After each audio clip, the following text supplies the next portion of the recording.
Olá, ouvintes e leitores, sejam bem-vindos a mais uma conversa de peixe grande do Ictus Podcast. Eu sou o Thiago André Monteiro, @vulgutan, e estou aqui com a Carol Simão e um convidado que eu vou deixar ela apresentar, porque ela sempre apresenta mais bonito do que eu, né?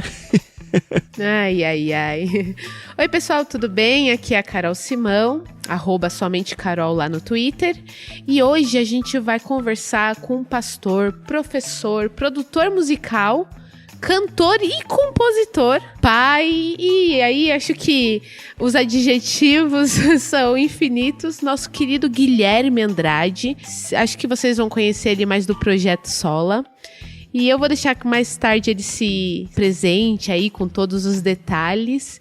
Queria primeiro agradecê-lo, né, por ter aceitado o nosso convite. Vai ser um prazer imenso conversar com você. A gente já teve a oportunidade de conversar com outro Guilherme, o Iamarino. Inclusive, ele é um dos nossos curadores fixos, né, aqui do Clube Ictus. Então, tem história aí pra gente conversar hoje. Queria primeiramente agradecer o pastor Guilherme. Fala, gente, tudo bem? Eu não sei que horário você vai estar ouvindo esse podcast, então bom dia, boa tarde ou boa noite. Ou para alguns que são mais noturnos como eu, boa madrugada. É um prazer enorme estar aqui com vocês hoje para poder conversar um pouquinho, contribuir um pouquinho. E a minha expectativa é de que Deus use de alguma forma essa nossa conversa para ajudar alguém. Otan, então antes da gente começar a conversar, porque eu tô muito empolgada, tá bom? Porque eu sou fã do Projeto Sola e...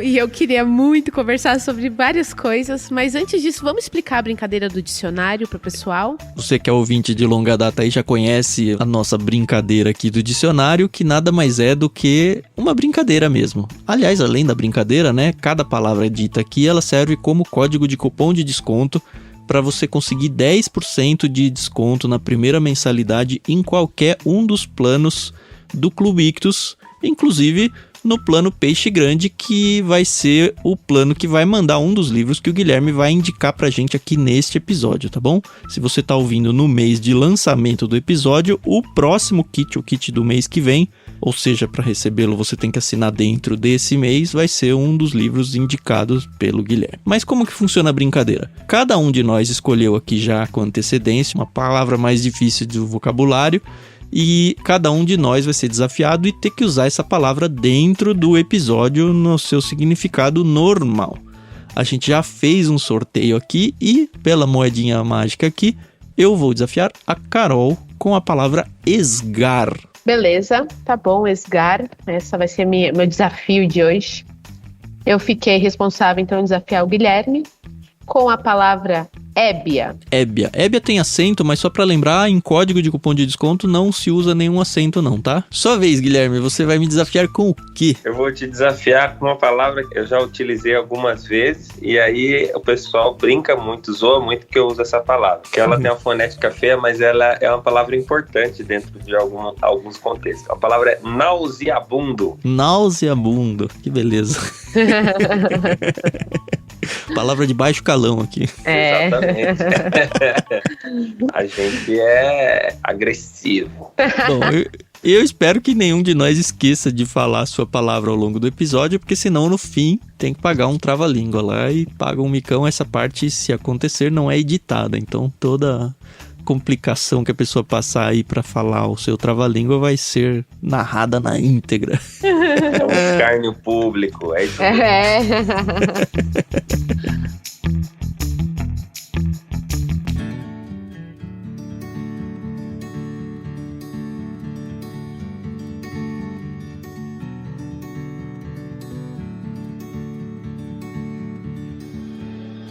Muito bem, o Guilherme, além de ele estar à frente aí junto com o outro Guilherme do Projeto Sola, que se você ainda não conhece, deveria, né? Uhum. Ele é pastor também numa igreja em Alphaville, é isso, Guilherme? Isso, eu sou pastor aqui da IP Alfa, a Igreja Presbiteriana de Alphaville. E aí, como é que começou essa questão do ministério na sua vida? Então, eu sempre, quando vou responder essa pergunta, eu respondo com a mesma expressão. Eu não consigo me recordar da minha vida sem ter a ideia fixa de que eu viveria do ministério.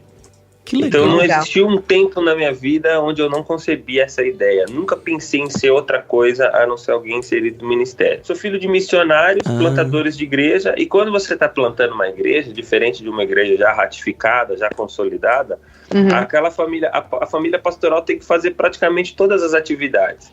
Então, cara, desde limpar banheiro até a mexer na mesa de som, no Data Show, na época não era Data Show, ainda era retroprojetor, né? Tinha que Nossa, é verdade. Tamo junto. Então a minha mãe ficava na porta e eu tocava, e meu pai ficava nas cadeiras cantando. Aí depois meu pai vinha pregar, eu ia pra porta, minha mãe vinha com a minha irmã pras cadeiras. Então assim, a gente começou muitas igrejas só nós 4.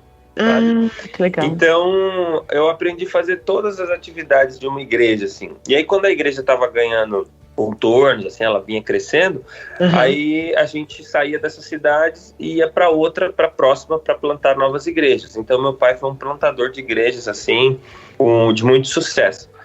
E então eu sempre acostumado com igreja pequena, tendo que fazer de tudo. Então a minha vida ficou circunscrita sempre a esse campo religioso, né? Como produtor musical, eu também tive compromissos assim fora da igreja, toquei e produzi artistas de fora da igreja, mas sempre muito ancorado na igreja local. Então eu nunca consegui conceber a minha vida fora disso. E o pastoreio veio com 19 anos, foi fruto de um trabalho de jovens que a gente tinha, que de alguma forma ele floresceu, e aí a denominação que eu estava até então, que é a Igreja Batista, né? A Igreja Batista me convidou para fazer os trâmites, né, na sabatina, aquela coisa toda, para eu ser ordenado. Então eu fui ordenado com 19 anos, e aí eu me tornei pastor. Então eu já estou aí com quase 10 anos de ministério. Que legal, nossa, é interessante, né, porque a gente conhece muitas pessoas que chegam à cidade de 18, 19 anos e estão perdidão, né, não sabem o que vão fazer da vida. E é muito legal saber que tem gente que desde muito cedo é convicto, né? Isso é muito legal. E eu ia perguntar se não teve nenhum tipo de reação dos seus pais contra isso, que normalmente tem, mas com pais missionários não tem nem como, né? Tem uma história interessante, cara, que eu até contei ela recentemente, eu nunca tinha contado ela, contei ela até num podcast, que quando eu fui ser apresentado, que na Igreja Batista eles têm um lance de apresentar, né, a criança. Quando eu fui ser apresentado, o oficiante lá do ritual, minha mãe conta que ele me pegou no colo, e ele disse assim, esse cara aqui vai ser um grande ministro do evangelho. E depois que eu fui ordenado pastor, que minha mãe me contou isso. Ela não quis contar antes, ela não queria que nenhuma interferência externa, uma pressão psicológica, nem nada. Fizesse com isso foi profetizado, sei lá, enfim. Então eu preciso fazer isso. Não, então ela me contou só depois, assim, isso foi bem sábio da parte dela, né? Então assim, da parte dos meus pais não houve nenhum tipo de pressão, nem pra sim, nem pra não. Eles sempre respeitaram bastante, assim, o que a gente escolhe. E a questão da música, como você falou, você teve que aprender a fazer de tudo, né? E isso com certeza te ajudou hoje na sua profissão como músico, né? E como produtor musical, né? Eu comecei a tocar com 6 anos de idade, né? E eu comecei sozinho, na igreja também, vendo o pessoal tocando. Tem até uma história engraçada que eu fazia. A gente era de família muito humilde, não tinha dinheiro para comprar instrumentos. Então eu desenhava assim no meu próprio antebraço, eu desenhava as cordas do violão, né? E aí eu ficava tocando assim no antebraço. Nossa, que legal. E aí eu ficava olhando o pessoal tocando na igreja, e aí eu achava que conseguia reproduzir assim, as posições, né, os shapes, assim. Então o pessoal fazia um desenho lá no violão, e eu colocava minha mão aqui mais ou menos parecido. E aí eu ficava um tempão, assim, para tentar decorar aquilo, sabe? Depois que eu ganhei um violãozinho, eu fazia a mesma coisa, eu fazia no braço, e aí ficava segurando a pregação inteira, e daí eu ia embora. Quando chegava em casa, eu tirava o meu braço, colocava o braço do violão. Puxa vida, tava o braço roxo já. Era difícil. Mas aí, cara, eu comecei conseguindo combinar 2, 3 sons, assim, perceber e tal. E aí comecei a tocar sozinho. Aí com 7 anos, um ano depois, eu entrei numa escola mesmo. Ganhei uma bolsa.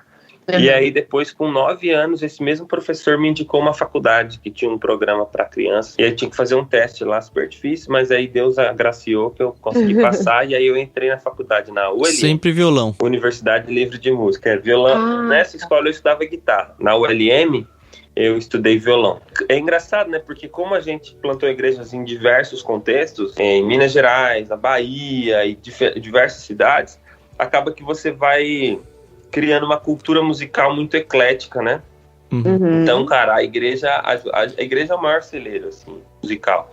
Sim. Porque vinha lá um irmão, vou cantar música tal.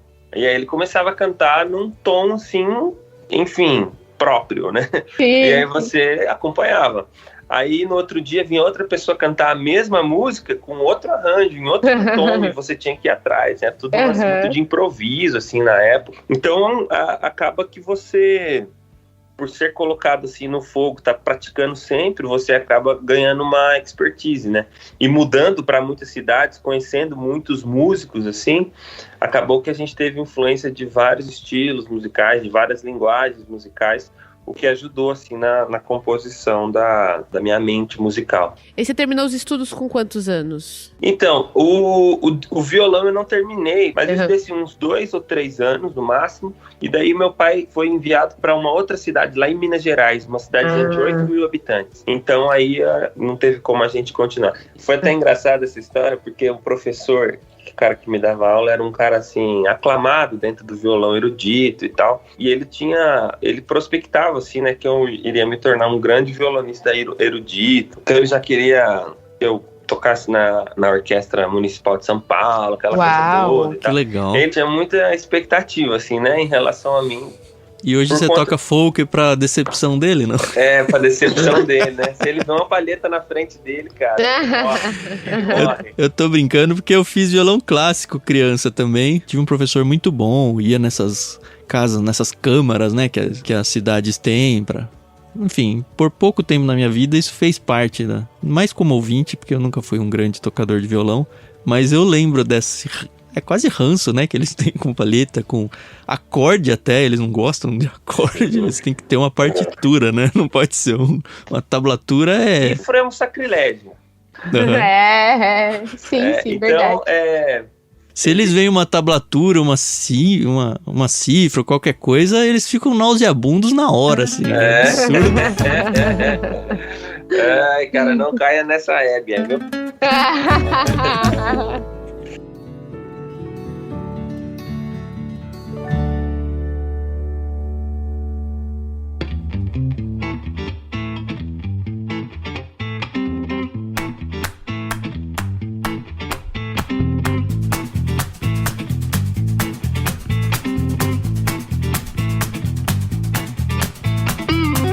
Aí a gente se mudou, né, pra Minas Gerais, e lá era uma cidadezinha muito pequenininha, então não tinha professor, não tinha cultura musical muito forte, muita música regional, né? Uhum. E aí o pessoal queria aprender a tocar, tipo, sei lá, Legião Urbana, esses caras que tocam violão, assim, pra tocar em roda de amigo, aquela coisa toda. E aí pra ganhar a gatinha, né? Exatamente, aquele violeiro paquerador, né? E aí, cara, eu comecei a dar aula pra essa galera, assim. Aí eu montei minha primeira escola de música. Eu tinha 10 anos, na verdade. Uau. Eu tinha 10 anos nessa época. Aí eu montei minha primeira escola de música. Tinha 40 alunos, assim, semanais. Era muito legal, cara. E aí eu comecei minha vida de professor de música lá. Porque na terra de certo quem tem um olho é rei, né? Aí, poxa, não tem nenhuma escola de música aqui, tá aí a oportunidade. Olha, isso é visão empreendedora, nossa, olha isso. Hoje seria trabalho infantil, né? Não podia, né? Mas, cara, fui muito feliz nessa época. Que legal, nossa, olha como é surpreendente, né? Quando a gente começa a conversar, né, com as pessoas, a gente nem imagina esse tipo de coisa.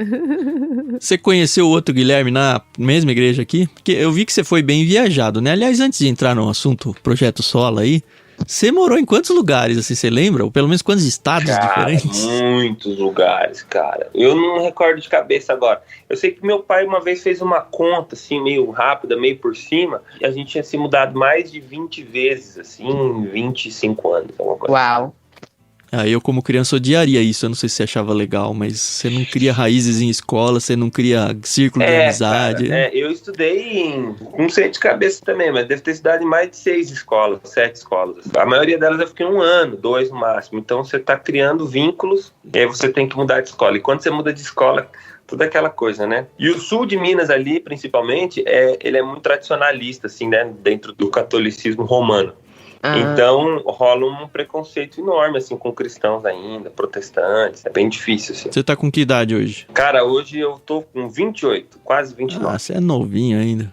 Muito tempo de pneu murcho, né? Aí o chassi é de 70. Eu tô rodando de pneu cheio, então. Muitos pneus cheios todos.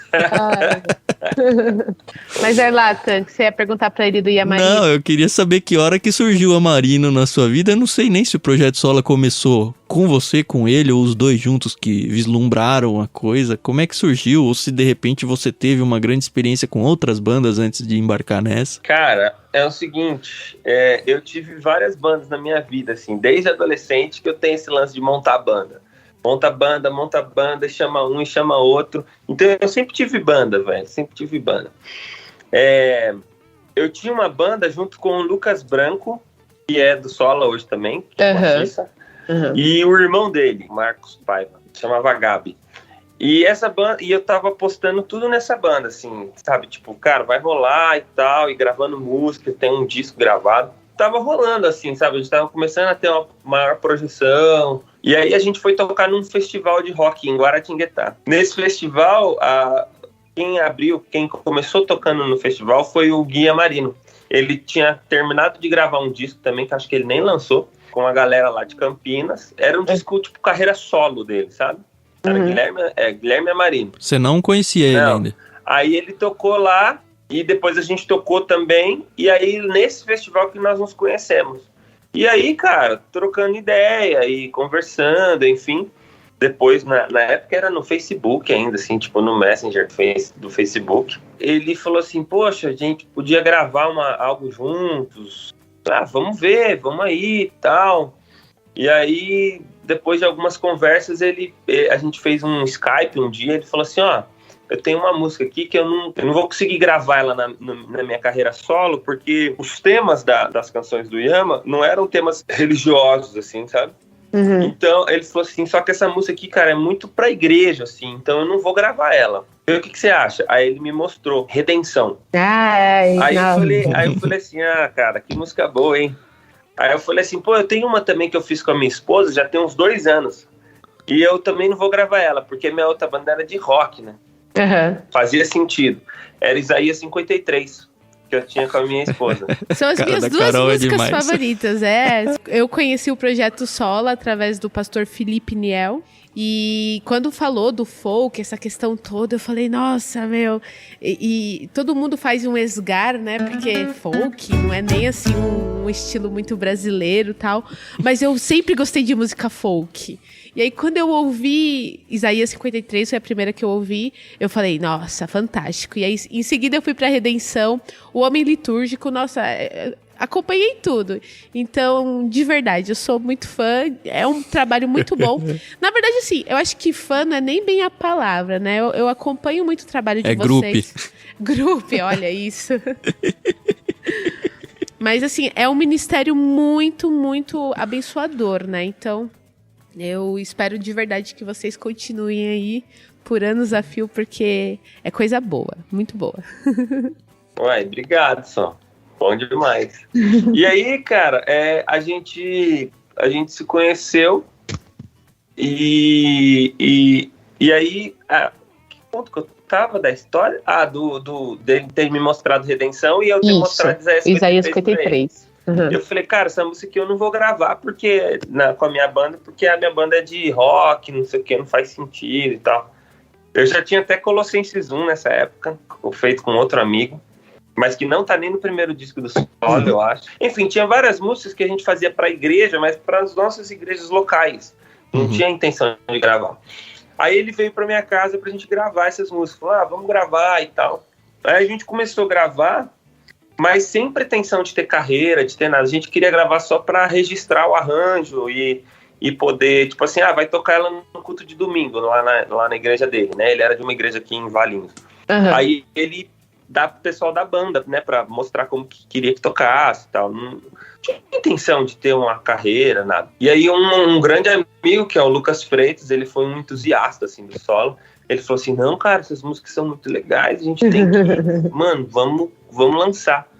Aí a gente falou, pô, lançar, acho que não, isso aqui... tá bom, vamos. Aí qual que vai ser o nome? Aí a gente botou o nome de Guilherme Andrade e Guilherme Amarino. Que bom. Aí... E aí a gente lançou no primeiro dia, assim, na primeira semana deu mais de 5.000 downloads.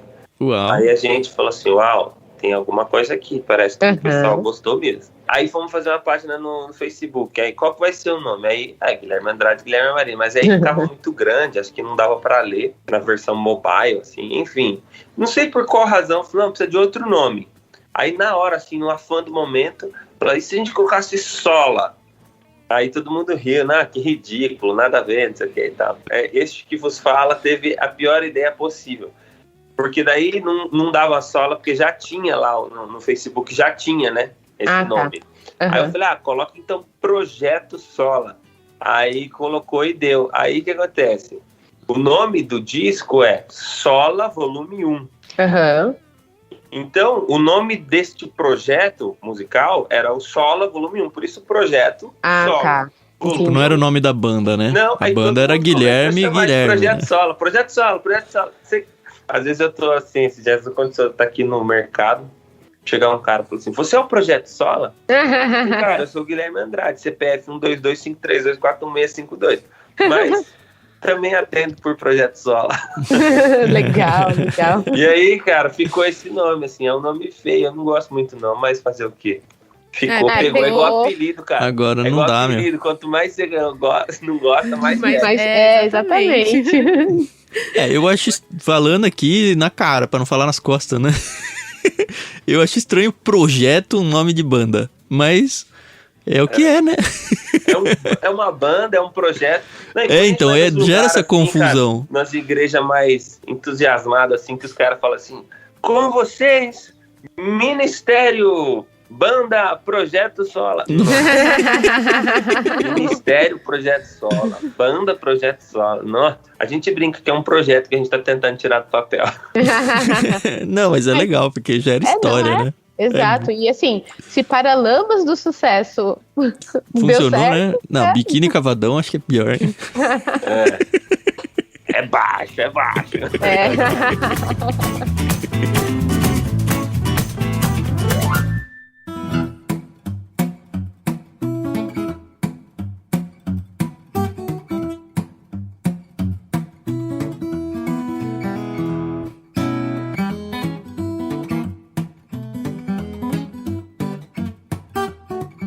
Mas e aí, isso tem quanto tempo já, Gui? Cara, o Sola vai para 6 anos já. É bastante. Já é uma jornadinha. E é sempre uma aventura, né? Cara, a gente tem 2 discos lançados, 2 EPs lançados e mais uma quantidade de singles aí.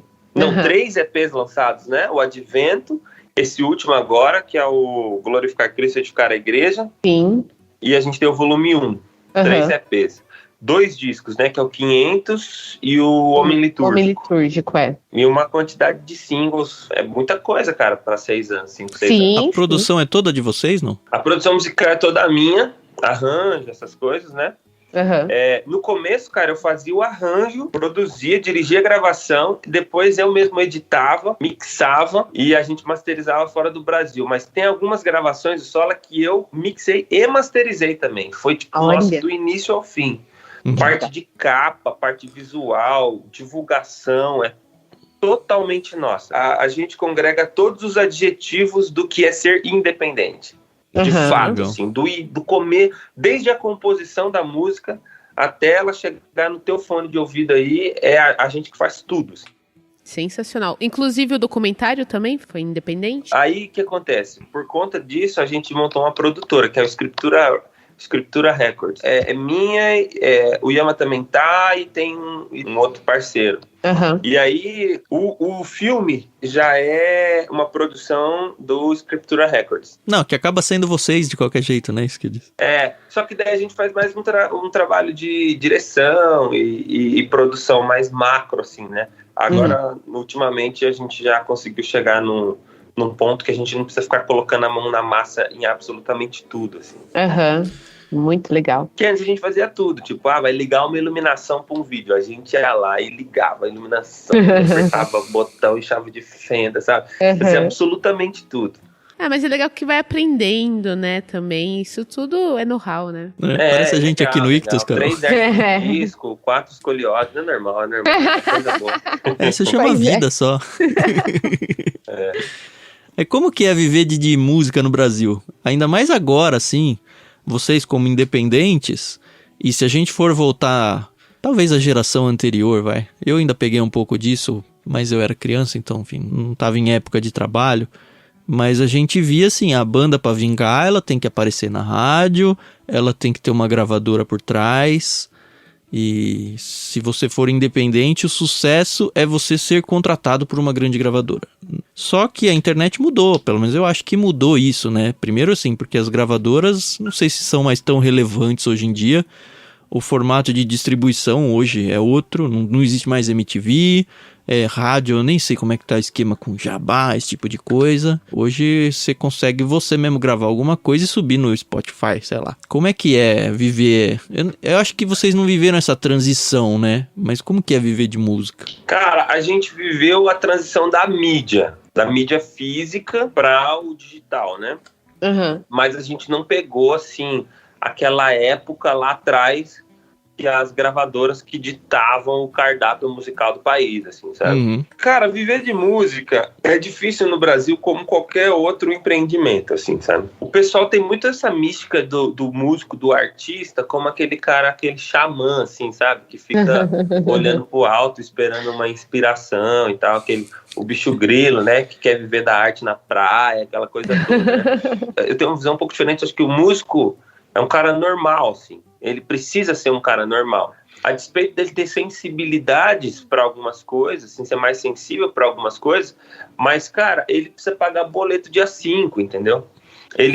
O músico, e principalmente no Brasil, assim, com o movimento boêmio, assim, e tal, o músico ficou muito estigmatizado como um cara fora da realidade. E, cara, ele tem que ser um cara normal como qualquer outro, sabe? Ele tem que empreender, ele tem que ter estratégia. E agora que os músicos estão começando a pensar nisso aqui no Brasil. Porque fora o cara sempre sacou que ele, para ser músico, ele precisa ser vendedor também.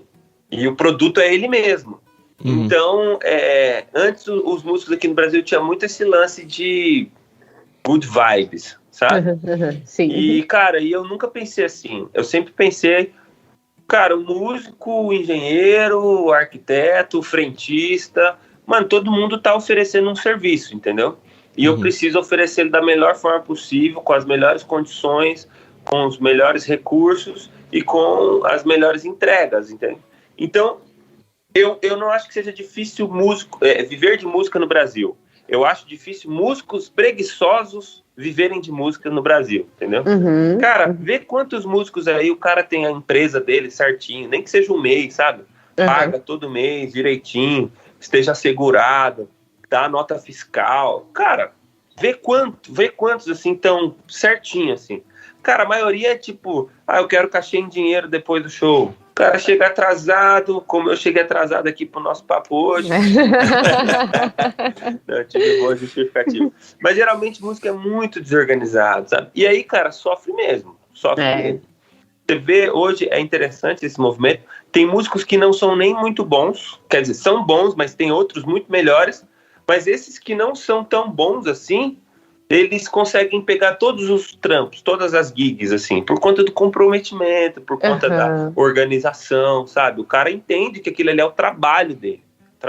Então, o músico no Brasil, ele sofre muito porque ele foi estigmatizado como um cara mais voadão, assim, né? Tanto, cara, que artista às vezes virou até um adjetivo pejorativo. A pessoa tá meio avoada, assim, olhando pro nada, assim, o pessoal brinca, assim, né? Fala, você tá parecendo artista, né? Tipo, cara, como assim, né? E aí, cara, esse estigma, ele é tão forte que os próprios artistas aceitaram essa ideia. Isso foi reforçado durante décadas aqui no Brasil. Mas eu acho que, cara, é difícil viver de música como é difícil viver de qualquer forma aqui no Brasil. Sim. Se o cara for organizado e saber empreender a arte dele, ele consegue viver. Então tem esse ponto do empreendedor. O Huckmacher falava muito disso, né? Uhum. Que se o artista ele precisa ser empreendedor também. Se ele aprender isso, aí ele consegue manter bem assim, a sua carreira. A maioria das músicas foram compostas por você, pelo Iamarino, pela galera lá? Ou vocês já estão naquela vibe do pessoal já trazer letras para vocês? Não, todas as músicas do Sola são compostas pelo Sola. Ou por mim, ou pelo Iamarino, ou por nós dois. Algumas recentemente, inclusive, contaram com a ajuda do Lucas Branco, que é do Sola também. Mas uma coisa assim que a gente... Deixa eu pedir licença aqui para soar um pouco orgulhoso. Mas assim, a gente ostenta com muito orgulho o fato de a gente não gravar música de ninguém e não gravar músicas, versões, esse tipo de coisa. Até então, né? Não tô dizendo que isso nunca vai acontecer, pode acontecer. Mas você diz de alguém trazer uma letra para vocês? Ou de vocês também fazerem nunca gravamos música de outras pessoas e nem de versão de fora do país, tipo música que já tá fazendo sucesso, como a maioria do pessoal faz, né? Música tá fazendo sucessão lá fora, aí traz a música pra cá pra... Já tem meio caminho andado, assim, né? Tá, mas aí eu queria chegar ao ponto, né? Como um compositor, você tem que ler, né? Alguma coisa. Eu sei que tem muita coisa inspirada na Bíblia, né? Tal. Mas e aí, como é que surgem essas ideias aí? São inspirações? É pesquisa? É muita leitura? Como que é? O pessoal fala muito desse lance de inspiração, e foi legal a sua pergunta por causa disso. O pessoal fala muito desse lance de inspiração como se ela fosse, tipo... O cara, ele tá inerte, aí um ser cósmico dá um espirro, aí pega um pouquinho de catarro nele, assim, aí ele, nossa, tô inspirado, vou fazer uma música, né? Cara, e aí isso geralmente acontece no chuveiro, né? É engraçado, né? Tem uma pessoa que tem essas histórias, assim. Eu acredito que tem alguns momentos que a música vem pronta, assim, cara, você teve a ideia toda de uma vez, uma intuição muito forte, ou até mesmo Deus falou com você, cara, e é isso acontece. Mas o músico não pode depender disso. Ele precisa ter um processo criativo que cara, pense o seguinte, você é um arquiteto, você precisa entregar um projeto determinado dia, deadline, determinado dia, e aí teu chefe tá ali em cima de você e você tem que desenhar. Não adianta, você não pode... hoje eu não tô inspirado. Hoje eu vou assistir Netflix porque eu não tô inspirado. E por que na música deveria ser diferente? Não, eu acho que o pessoal fala assim, bloqueio criativo. Cara, bloqueio criativo, você dá um jeito, você muda de ambiente, você lê um livro, Então eu acho que assim, a gente não pode ficar circunscrito só a essas inspirações, porque elas acontecem muito pouco na vida. A gente precisa trabalhar intencionalmente. E aí, cara, a literatura é o maior aliado, né? Porque quando você vai buscar na sua mente o referencial, você precisa ter coisa lá, né? Você precisa ter coisa fresca, né? Alguma coisa precisa entrar pra sair, né? Exatamente, cara. Não dá pra sacar sem antes depositar, né? Então, tanto em estilo de escrita, quanto em conteúdo mesmo, toda a literatura que a gente vai acumulando durante os anos, assim, ela acaba tendo um papel imprescindível para canetar as composições, né? E quanto da conversa de vocês dois, Guilhermes, aí, tem frases do tipo... eu li esse livro aqui, ó, você tem que ler. Cara, bastante, velho, bastante. Hoje a gente não troca mais tanta literatura, assim, porque a maioria das coisas que ele leu e que ele achou que eu deveria ler, e a maioria das coisas que eu li, achei que ele deveria ler, que são de uma compreensão comum entre nós, isso já aconteceu. Ele já sugeria, a gente já leu. Então, aí o que acontece? Os livros que a gente não leu, assim, os dois, são aqueles livros que são de assuntos periféricos a nós. Não que são assuntos periféricos, mas ao nosso interesse, entendeu? Então, tipo assim, ele gosta muito de fantasia. Sim. Então, tipo, ele já leu uma gama de livros de fantasia que eu não li ainda. E aí eu vou dosando para não ler ou ler aos poucos, assim, porque não é muito a minha praia. Só pra E satisfazer tem uma ele. série de livros de teologia que eu já li e que ele não leu ainda, porque não é muito da pegada dele, alguns tipos de teologia mais sistemática e tal. Então eu acho que, por exemplo, tem um livro do Herman Bavinck, que é o Dogmática Reformada, que eu sei que ele não tá lendo, ou começou recentemente, eu sei que ele comprou recentemente. Mas você entende? E, cara, às vezes acontece, assim, ele leu aquele livro Ritmos da Graça, é Mike Cosper, eu acho. Ele me falou desse livro, falou, cara, você precisa ler esse livro e tal, que foi bem recente, assim. Aí eu falei, vou ler. Então acontece ainda. Tá, então você é um leitor. Assíduo. Aê! É disso que a gente gosta. Vou fazer as duas perguntas, que às vezes a gente convida uns peixes grandes e aí eles ficam, não sou, que não tenho. A pergunta número 1 é, você é cristão? Opa! E na pergunta número 2 é, você gosta de ler? Opa! É só esses dois. Então pronto, então você já pode ser um peixe grande aqui no Ictus.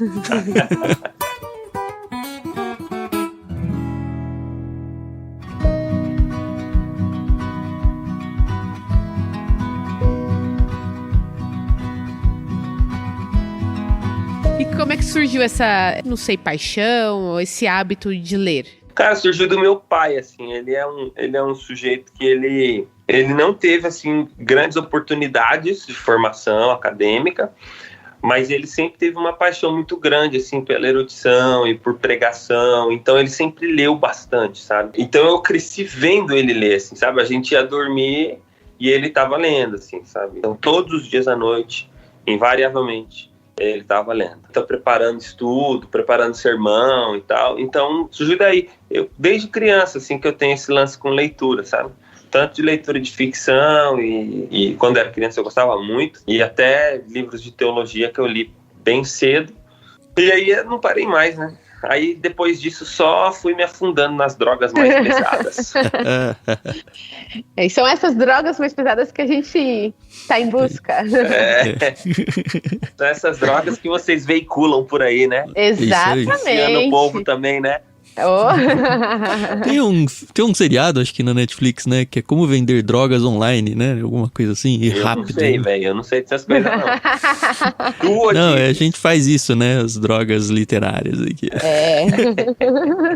Tá, mas me conta aí alguma coisa muito marcante aí pra sua vida. Eu lembro de, bem novinho, ler Júlio Verne, né? Nossa, Viagem ao Centro da Terra, 20 mil léguas submarinas. Inclusive, eu li 20 mil léguas submarinas recentemente com meu filho.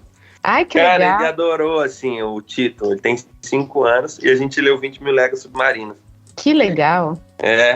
Cara, tudo assim, as coisas do Júlio Verne. Na verdade, recentemente eu fiquei pensando, assim, que eu acho que eu tenho um apreço por esse tipo de história, assim, que envolve barco, submarino, esse tipo de coisa, sabe?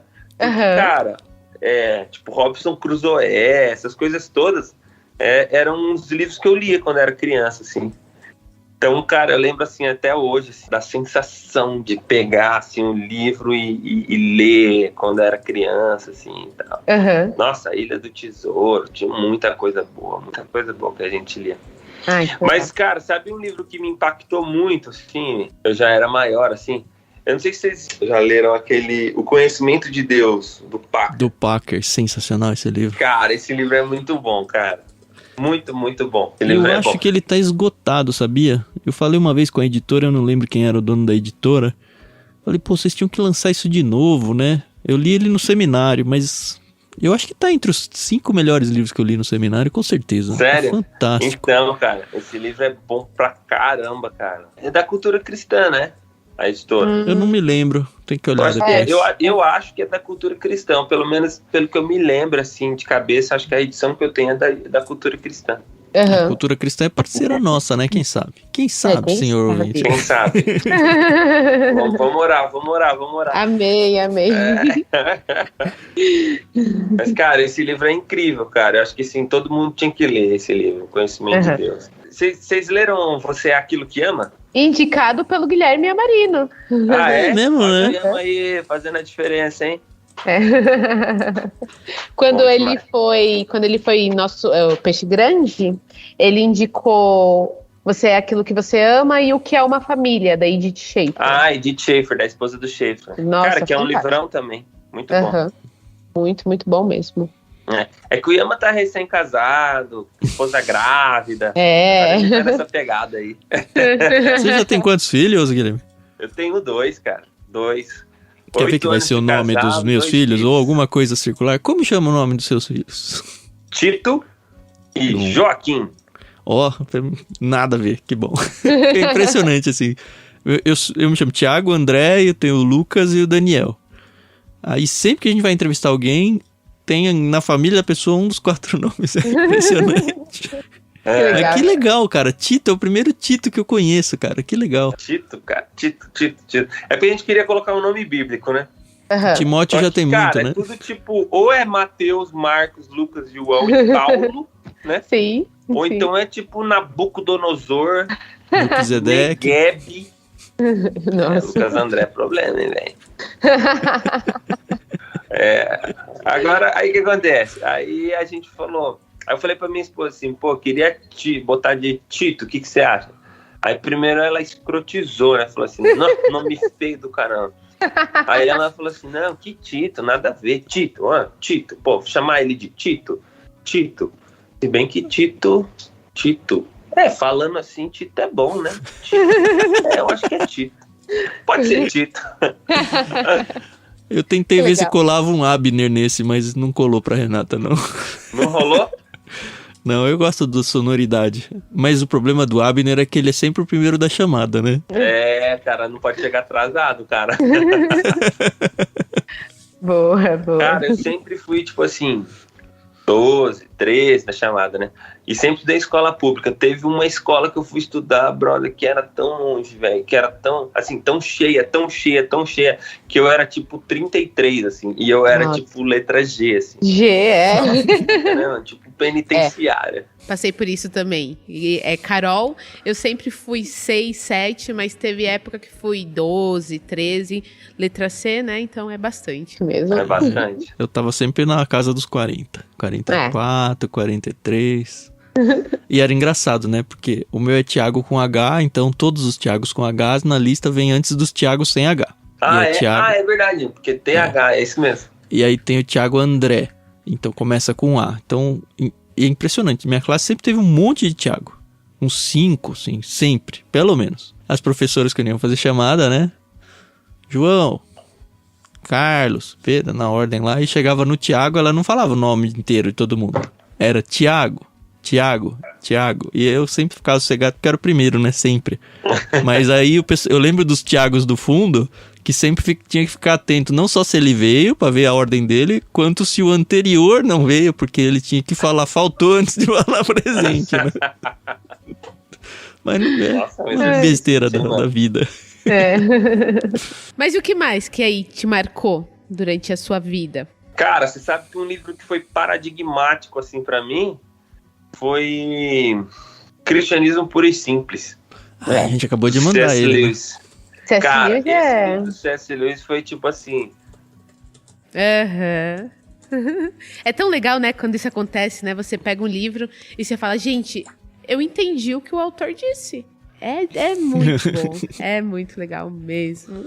Quando eu conheci o neocalvinismo, e aí eu comecei a ler as coisas do Kuyper. Tem um livro do Kuyper que chama Calvinismo, já viu? Não, isso eu não conheço não. Na verdade, cara, esse livro é uma coleção de palestras que ele deu em Princeton. E aí esse livro sintetiza meio que o pensamento do Kuyper, assim, no neocalvinismo, sabe? Esse livro é uma porta de entrada pro cara que quer conhecer a tradição holandesa.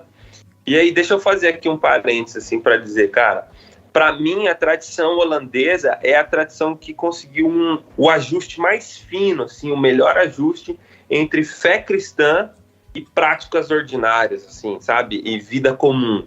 O pessoal chamaria de secular, né? Cara, para mim, é a tradição que conseguiu sintetizar melhor, porque é sempre uma pergunta incômoda, né? Tipo, como viveremos? Que a gente tá nesse mundo aqui, mas a gente é de outra pátria.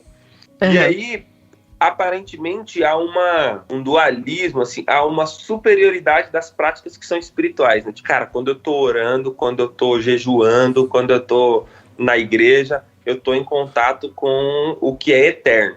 Agora, quando eu tô pagando conta, quando eu tô lavando a casa, eu tô em contato com as coisas que são temporais. Mas o que é mais importante? A vida ordinária ou as coisas extraordinárias? Como equalizar isso? O que é sagrado, o que é secular, né? Existe, de fato, essa prateleira de cima e essa prateleira de baixo? Uhum. E aí eu acesso essa prateleira de cima no domingo, lá na oração e tal, e depois na vida cotidiana eu volto para a prateleira de baixo, enfim. O neocalvinismo holandês, para mim, é a tradição que melhor responde essa questão. Então você tem grandes expoentes, né? O Abraham Kuyper, Herman Bavinck, Herman Doivert. É que o Herman Doivert é tipo assim, você precisa de um arcabouço filosófico grande para ler, assim, né? O afegão médio, assim, um leitor mais que lê mais por entretenimento e conhecimento básico, ele fica perdidaço, assim, lendo Doivert. Tem até faculdade que tem curso de como ler Doivert, já viu isso aí? Caramba. Nossa. Não, essa eu não conhecia, não. Também não. Tem cursos introdutórios para ler o Doivert, assim. E aí, cara, quando eu conheci o neocalvinismo, aí eu fui, assim, me afundei de cabeça nas drogas ilícitas. Cara, tipo, Dogmática Reformada, do Bavinck. Esse é um livro, só assim, não dá pra mandar num box, né? Porque eles são calhamaço desse tamanho, né? A gente já mandou uns tijolos já, viu? Cara, são 4, mas são 4 ao mesmo tempo. Uau. Tem que mandar um volume cada mês, né? Também já fizemos isso, né? Também já fizeram? Então pronto, olha aí. Fica aí, hein? Fica a oportunidade. Não, é legal que os ouvintes vão vendo. Aí, será que vai vir esse? Ah, será que vai vir aquele? Cara, a gente manda a Turma da Mônica, né? Assim, pensa num livro top. Aí eu sempre tive também um incômodo, eu não sei vocês, mas sempre tive um incômodo com o lance de missões. Sabe? Tipo assim, cara, por que a gente prega o evangelho? Essa era uma pergunta que era difícil de responder, assim, pra mim. Por que a gente prega o evangelho? E você chegou numa resposta? Ainda tá lutando com isso? Cara, eu cheguei numa resposta satisfatória. A gente prega o evangelho para a glória de Deus. Isso parece óbvio, mas não é. Não é. Porque, via de regra, todos os nossos esforços missionários, eles têm mais a ver com o alcance do perdido. Você viu quando o cara missionário vai lá e ele fala assim, 3 milhões de pessoas nunca ouviram falar do evangelho. Isso é injusto para você que ouve todo dia aqui na igreja, tarará. Isso é injusto?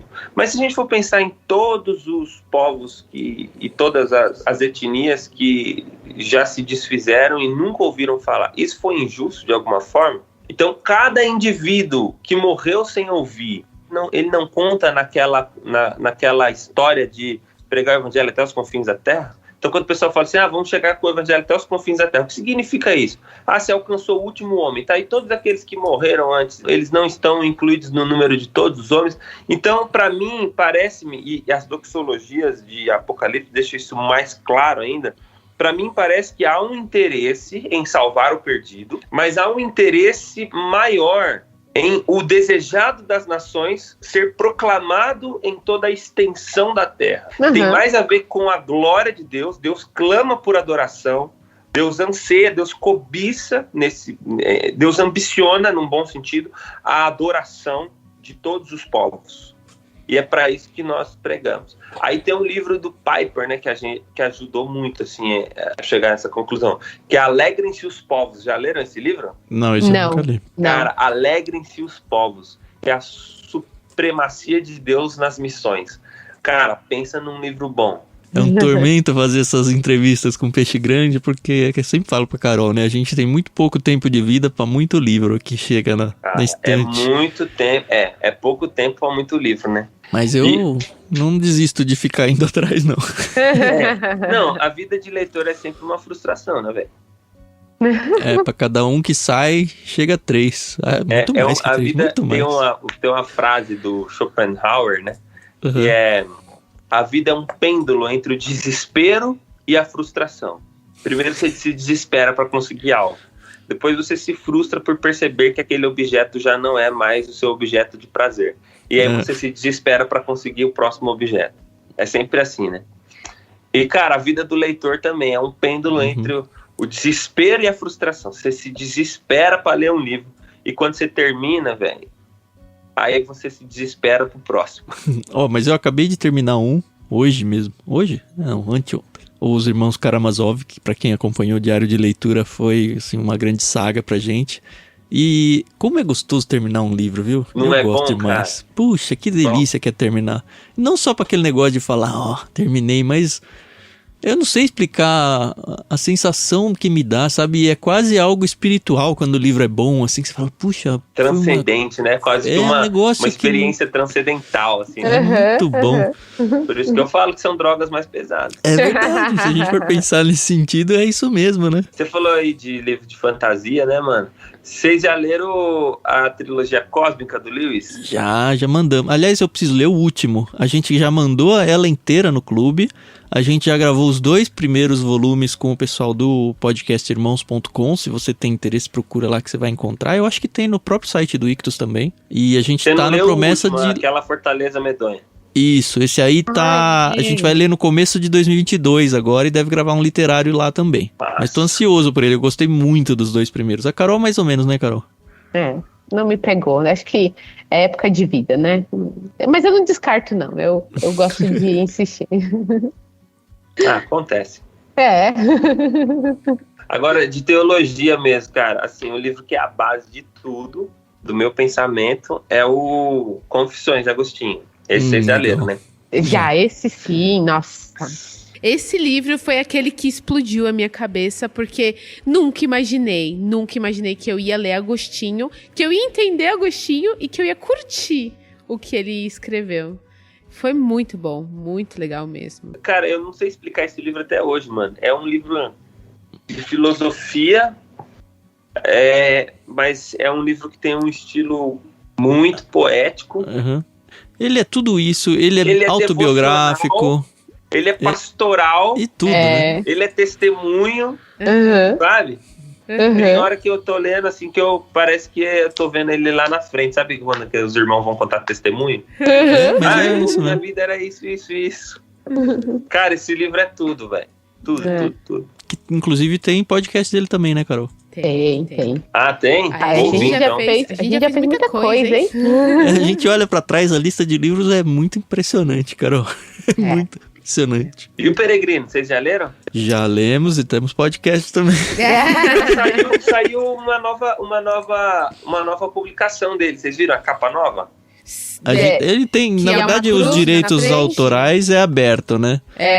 Então cada editor acaba tendo a sua. Mas a gente tá mandando um agora, né, Carol? Que o próprio Guilherme Amarino indicou no Plano Mar. Muito bom. Então deve ser esse, que é uma capa nova, bonitona. Isso. Esse é agora eu vou demais, te falar, né? falando de drogas pesadas. Manda. Livro que mudou minha vida devocional. Assim. Que legal. Os melhores livros que eu li sobre vida cristã, santidade, enfim. Vocês já leram A Imitação de Cristo, Tomás de Kempis? Já lemos e tem podcast. Sério? Sim. Só mostra que a gente tá acertando, hein, Carol? Não, mas esse livro é que ele merece uma observação. Que livro fantástico. E ele realmente, tanto no podcast, a gente fala sobre essa questão de ter ele sempre na cabeceira da cama.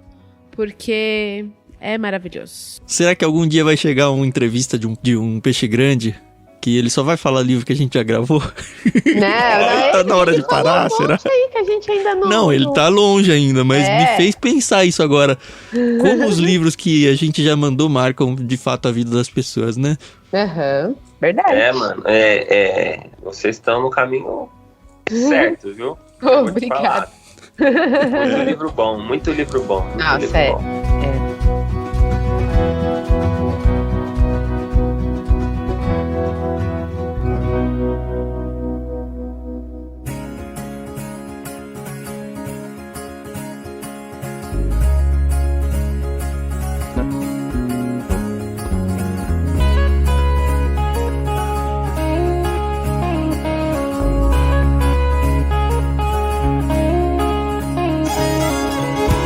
Cara, assim, falando de livros assim, de personagens históricos que foram super importantes pra mim, já leram Graça Abundante, do John Bunyan?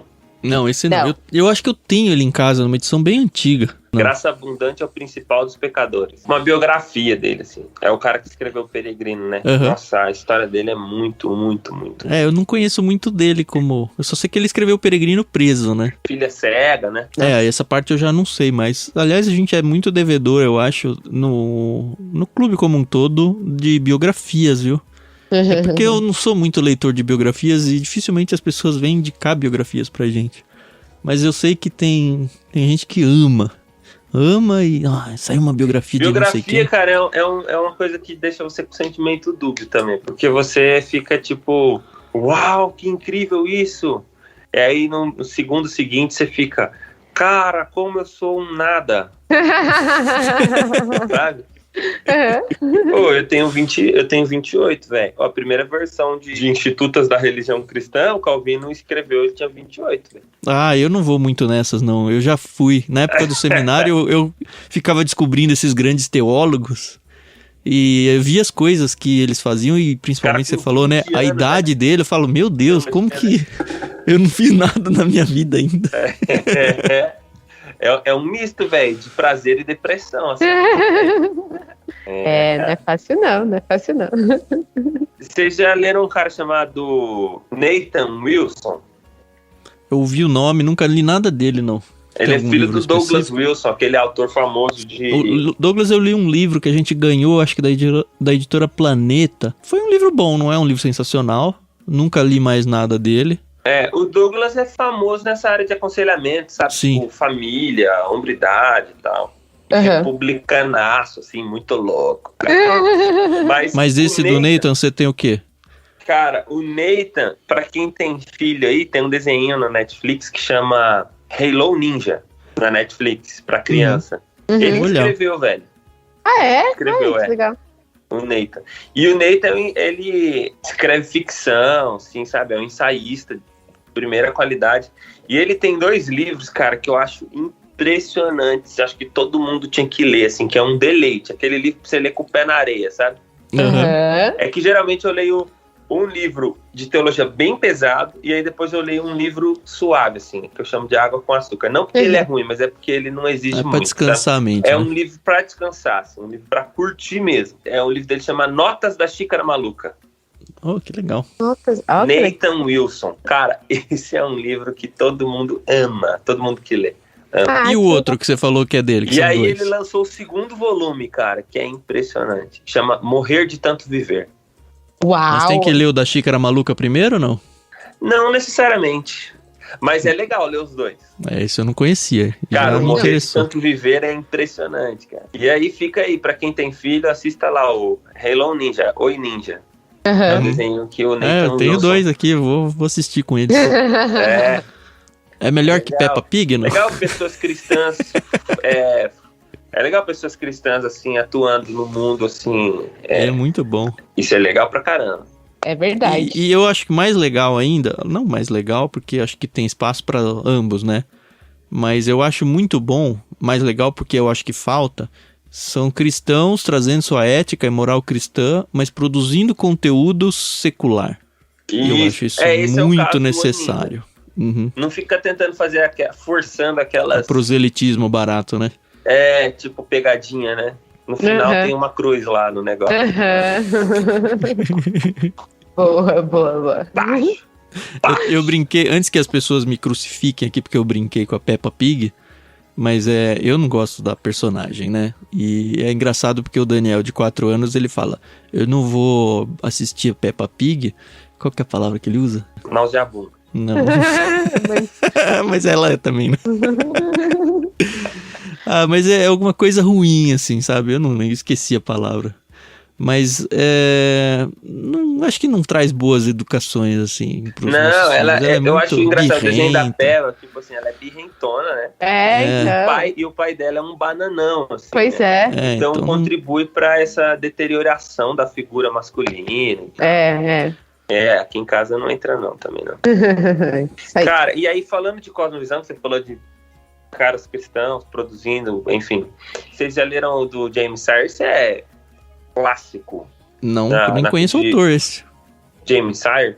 É clássico no mundo de cosmovisão, que chama Dando Nome ao Elefante. Eu já ouvi esse título, sim, não sabia dele, não. Dando Nome ao Elefante. E aí, mano, tem um outro que é O Universo ao Lado. Já leu esse? Não, também. Também não. Que é a Monergismo que lançou. Também é do James Sire. Cara, livros para cristãos que querem entender cosmovisão. É esses dois, Universo ao Lado e Dando Nome ao Elefante. Vamos atrás. Nossa, tem uma lista aqui que dá pra passar um aninho mandando livro, hein, Carol? Opa, que beleza! E aí pra galera que é mais assim, artista e dentro da igreja, Sim. tem que ler assim, inevitavelmente, livros tipo Louvor, do Keller. Já viu esse livro? Já, sim. Keller do Carson, né? Na verdade, acho que são 4 partes do livro, né? Tem o Keller, tem o Carson, tem aquele o Mark Kent, Ashton, e é isso. o Kent Rudges, né? Isso. É, aqueles livros de vários autores, um pedaço pra cada um, é isso? É, que eles Louvor analisam. chama. Eu sei Uma que análise teológica e prática. Assim. E é necessário isso, né? Eu não sei o quanto vocês sofrem com isso, ou já sofreram por ser músico, mas eu olhando de fora e tendo feito seminário e não tocando e nada, eu tenho a impressão de que falta muito conteúdo teológico para muitos músicos e acaba saindo muita groselha, né? Muita bobagem teológica. Muita. Eu acho que a música, ela é talvez tão ou mais importante pelo formato dela no ensino bíblico. Uhum. Porque assim, você ouve uma pregação, ok, ela é muito mais densa. Mas você esquece o conteúdo dela muito mais rápido que uma música. A música fica lá na sua cabeça, ela volta. Então, na parte didática da coisa, eu acho que a música ela tem um papel que ela, talvez até seja um pouco depreciado pelos pastores ou pelas igrejas. O que faz com que seja muito mais perigoso você ter, talvez, uma música herética do que uma mensagem herética, porque a mensagem herética, se ela for única assim, ela vai acabar sendo esquecida mais fácil. Tem um livro chamado Kant. Kant do Immanuel Kant, assim? Não, Kant é do casal, aquele Keith e a Christian Getty. Ah, tá, ó que legal, é da Fiel. Esse casal foi aqueles que compuseram aquela música que ficou famosona, né? In Christ Alone, sabe? Só em Jesus eu encontrei. Sim. Cara, eles têm um trabalho incrível assim com música nos Estados Unidos. Eles têm uma conferência lá que chama Sing, que é o nome do livro. Então, eles lançaram o livro, aí tem a conferência. Eles lançaram, tipo assim, 10 anos da conferência já, tipo, toda planejada. E aí eles vão lançar um inário. Cara, é muito legal, assim. Que eles joia. têm a mesma pegada que a gente, fazer músicas bíblicas, cristocêntricas e tal. Muito legal se envolver com esse movimento deles lá nos Estados Unidos. Ai, que legal. Então, tá até rolando a conferência. Até a gente teve o Augustus Nicodemos, ele falou lá esse ano. Bem legal, sim, né? Que legal. Então que legal. Uma conferência, assim, que tem contornos globais, assim. Esse livro chama Kant, Como o Louvor Transforma a Sua Vida. Muito legal, cara. Então, cara, tem muita coisa boa. E aí, pro pessoal que é mais da arte, assim, mas que não faz música confessional para a igreja, aquilo que a gente tava falando, né? Que produz para fora e tal. Para não ser propagandistas baratos, assim, tem os livros dos neocalvinistas holandeses lá, né, cara? Entre os quais, de repente, o principal dele é o Huckmacher, né? Tem o Schaeffer e o Huckmacher, mas o Huckmacher, no sentido da arte, assim, ele é mais perspicaz. Cara, tem vários livros que a Monergismo lançou deles. Tipo, Filosofia e Estética. Que é muito bom. O Dom Criativo, que é um livro muito maneiro. Tem aquele outro também dele que é famoso, que é A Arte Não Precisa de Justificativa. Tem um que é Arte Moderna e a Morte de uma Cultura. Cara, um belo cardápio pra quem gosta dessa área aí, hein? Dá pra passar um tempinho aí consumindo bons livros. Então, assim, primeiramente queria muito agradecer ao Guilherme. Foi muito bom conversar com você. Eu sabia que ia ser bom, então valeu muito a pena. Nessa última parte do programa, a gente costuma fazer só, assim, perguntas rápidas. Você justifica se quiser. A gente só pede um sim ou não, ou o que estiver perguntando aqui, pra gente encerrar mesmo o nosso programa, tá bom? Tá bom. Então, bora lá.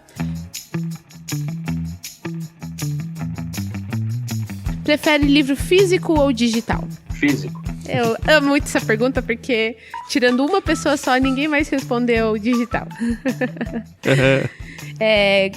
Tem meta de leitura, sim, ou vai lendo conforme vai aparecendo?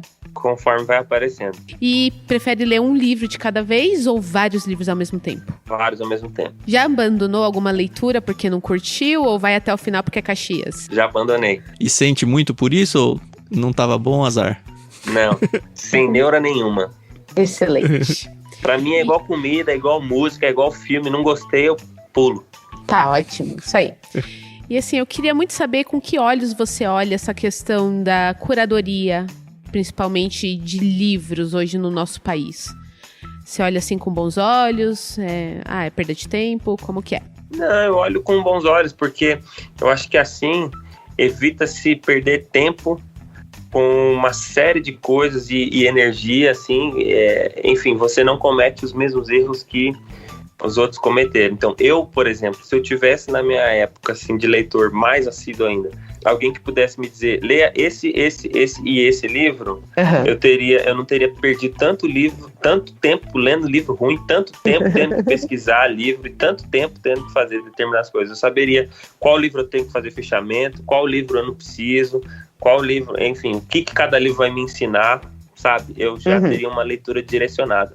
Então eu acho isso impressionante, assim, e fico com inveja do pessoal que tá novo agora, chegando agora. Sensacional. Pessoal novo, conheçam o Clube Ictus, a gente faz isso pra você. Exatamente. Você tá pagando uma pessoa pra perder tempo pra você, velho. Isso é muito bom. Muito bom, muito bom. Um bom slogan, deixa a gente perder tempo por você. Exatamente. Cara, eu perdi muito tempo, muito dinheiro e muito esforço lendo coisas que não precisava no final das contas, sabe? Essa parte de curadoria que me pega muito. Pega não, acho que eu enxergo muito valor. Eu lembro num mundo onde não existia pandemia ainda, que eu ia em livrarias. Nossa, eu não lembro desse mundo não, velho. Faz tempo, né? Que eu ia em livrarias e eu gostava de ir e ficava vendo e vendo e se for ser bem honesto assim, eu descobri, nossa, que joia, poucos livros fuçando em livraria. Que não quer dizer que não era muito gostoso ficar lá, mas como tinha porcaria lá, né? Isso é doença, isso daí, você sabe, né? De ficar lá? Oxe, é igual minha mulher fala, vamos entrar nessa loja. Eu falei, mas você não vai comprar nada. Ela, não, eu sei, mas eu quero entrar pra ver. Não, mas pensa o meu contexto. Primeira roupa e ela vê todas as roupas. Cara, então. Tem 3 lugares que eu não suporto, velho. Não, deixa pra lá, não vou falar não. Não, você não vai parar assim no meio. Sério mesmo? Quais são os 3? Eu vou dizer aqui, um é o shopping, né? Mercado, por exemplo, mercado. Não, mercado. Cara, realmente. mercado, assim, o próprio é o reino de Satã. Ali é feito pra você ficar bravo, cara. Você não acha as coisas. É horrível ter que ficar comparando o preço, ter que ficar... Nossa, e pra passar tira da caixa. prateleira pra pôr no carrinho, tira do carrinho pra pôr no caixa, tira do caixa pra pôr no carrinho, na sacola, tira pra pôr no carrinho de novo, aí pra pôr no carro, aí tira do carro pra pôr no... Não, aí aqui em casa que é prédio, você chega tira do carro pra colocar no carrinho, tira do carrinho, vai dar no elevador pra subir, pra botar em casa, pra devolver o carrinho. Ai, misericórdia. Mas voltando à minha defesa aí de livrarias, pensa no meu cenário. A Renata, Thiago, vamos no shopping? Ai, de novo, né? Comprar presente pra não sei quem. Então você tá bom. Aí não, ela fala, vai na livraria que eu vou no shopping. Eu tava na época do mal menor, entendi.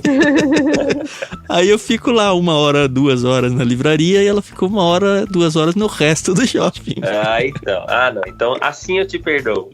Obrigado. A Carol só ri, né? Que ela é menina, ela vai no shopping, né? Não vou faz um tempo, mas tá bom. Mas beleza. Eu queria agradecer também. É muito bom não só conversar, mas conhecer gente nova, né? A gente já tinha ouvido falar muito do Guilherme Andrade aí. E é uma oportunidade para fazer mais uma amizade aí. Sim. E espero que a gente realmente continue trocando figurinhas aí por bastante tempo ainda. Tem uma lista enorme de livros aí, você já ouviu tudo. E óbvio que a gente não vai mandar tudo isso, né? A gente vai mandar 1, no máximo 2. Então você tem uma listinha aí um pouco maior para você correr atrás daquilo que interessou mais para você. Se você quiser fazer parte do Clube Ictus, é muito fácil, é só acessar ictus.com.br. Lembrando que Ictus é I-C-H-T-H-U-S. A gente não tem só os planos literários, a gente tem, como você já sabe, o podcast aqui. Você tem todos os programas no mesmo site ou procurando por Ictus Podcast no seu aplicativo favorito.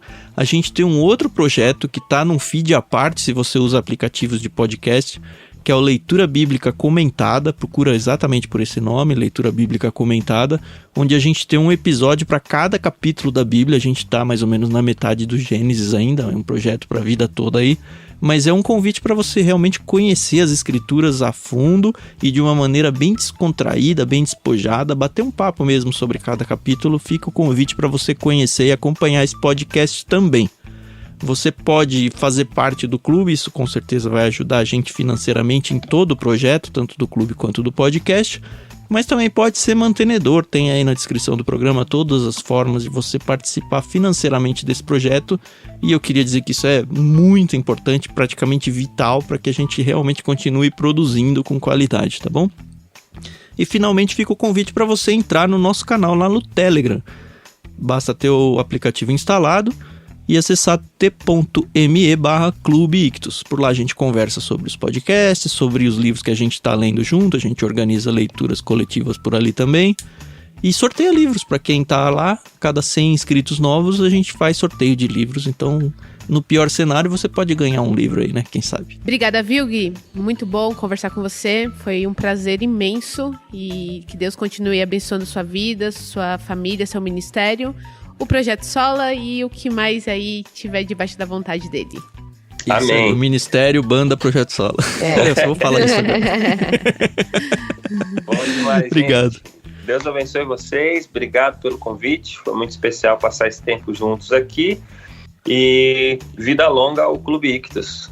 Amém. Obrigado. Amém. E ao Projeto Sola, né? Isso aí. Muito obrigado, senhores ouvintes, por estarem aqui com a gente mais uma vez. A gente volta na semana que vem, sextas-feiras, sempre com mais um Ictus Podcast. Até mais. Isso aí, pessoal. Valeu. Até mais.